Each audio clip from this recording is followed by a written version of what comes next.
pessoal, eu espero encontrá-los bem, com saúde, cuidados. Eu sou o professor Renê, eu sou pai e professor de atendimento educacional especializado e faço parte da equipe do Cefai, que é o Centro de Formação e Apoio à Inclusão. Fui convidado pelo professor Renan, meu colega de equipe, a fazer essa pequena participação na formação de vocês para falar sobre o conceito de barreira, né? Mas antes eu gostaria de dizer para vocês que eu me apropriei um pouco da discussão de vocês, que vocês fizeram a respeito do filme Musisi, que é o filmaço que nos proporciona aí muitas reflexões a respeito da inclusão da pessoa com deficiência, né? Das intervenções realizadas pelo professor com o personagem Aziz, né? E que debate a questão da garantia do direito à educação e de estratégias, né? Inclusive, vocês pontuaram a questão da alfabetização do Aziz, do alcance da alfabetização do Aziz, né? Que eu achei super interessante. Mas para ter uma compreensão maior, né? Eu venho aqui contribuir com uma definição de barreira, o que vem a ser barreira, né? Baseado na LBI, Lei Brasileira de Inclusão, Lei 13.146 de 2015, né? Lá no capítulo 1, no inciso 4,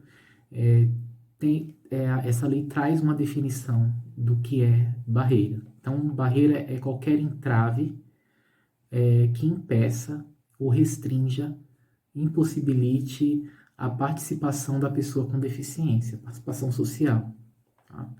Não apenas do ponto de vista escolar, mas fora da escola também, né? Na vida dessa pessoa. E lá eles classificam os tipos de barreira. Então eles falam sobre a barreira de comunicação, né? Que são os entraves na comunicação, as dificuldades que a pessoa enfrenta para se comunicar, né? Ou para receber algum tipo de comunicação. E aí nós podemos citar as pessoas com deficiência auditiva, né, que muitas precisam ser iniciadas na Língua Brasileira de Sinais para se comunicar, se expressar, né, ter acesso a diversos conteúdos. Então essa é uma barreira de comunicação. Tem as barreiras arquitetônicas, que tem a ver com as edificações. Então a gente pode exemplificar, por exemplo, escolas sem rampas, escolas sem elevadores, escolas sem banheiros adaptados, e não só escolas, mas estabelecimentos comerciais, né, enfim, que não apresentem, né, essas especificações que eu falei para vocês, né, rampas, banheiros adaptados, é um exemplo. Temos as barreiras urbanísticas, que são barreiras que a gente encontra nas vias públicas, então nas avenidas, nas ruas, como por exemplo calçadas esburacadas que dificultam a locomoção da pessoa cadeirante, né, é um exemplo. Temos as barreiras tecnológicas, né, a dificuldade para acessar as tecnologias, né, a ausência de tecnologias, e aí nós podemos citar, por exemplo, a ausência de legendas em filmes, né, a questão do não oferecimento da língua brasileira de sinais nos dispositivos, né, para a pessoa com deficiência auditiva ter acesso àquele filme ou àquele conteúdo. Então, é um exemplo de barreira tecnológica. Tem também a questão daqueles links minúsculos que dificultam o acesso da pessoa com baixa visão, também é um exemplo de barreira tecnológica. E temos as barreiras atitudinais, né, que são as barreiras relacionadas às atitudes e ações das pessoas que impedem a participação da pessoa com deficiência, né? Está muito ligado com condutas discriminatórias, então a discriminação contra a pessoa com deficiência, né, que é algo que infelizmente a gente vivencia ainda nos dias de hoje. Então, por exemplo, uma pessoa cadeirante que vai pedir informação para outra na rua, o interlocutor acha que a pessoa está querendo uma ajuda, né, e oferece algum dinheiro para aquela pessoa, né, algo extremamente ofensivo, e se caracteriza como uma barreira atitudinal, né? Então, é isso que eu gostaria de trazer, compartilhar com vocês a respeito das barreiras, né?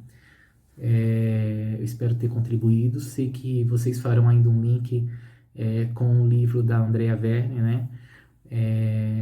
Meu Amigo Só Faz I, né? Muito interessante, que aí conta a questão da relação da Bia e do Neil, né? E como que a Bia, que tipo de estratégias a Bia utilizou para poder conhecer o Neil, se comunicar com o Neil e trazer aí, apresentar diversas maneiras de se expressar, né?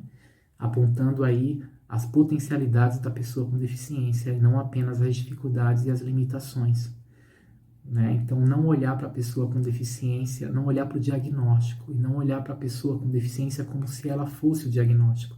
Ela é uma pessoa, o diagnóstico faz parte de quem ela é, mas ela não é o diagnóstico, ela é uma pessoa com suas potencialidades, né? Então, esse livro debate essa temática com muita maestria, de maneira muito legal.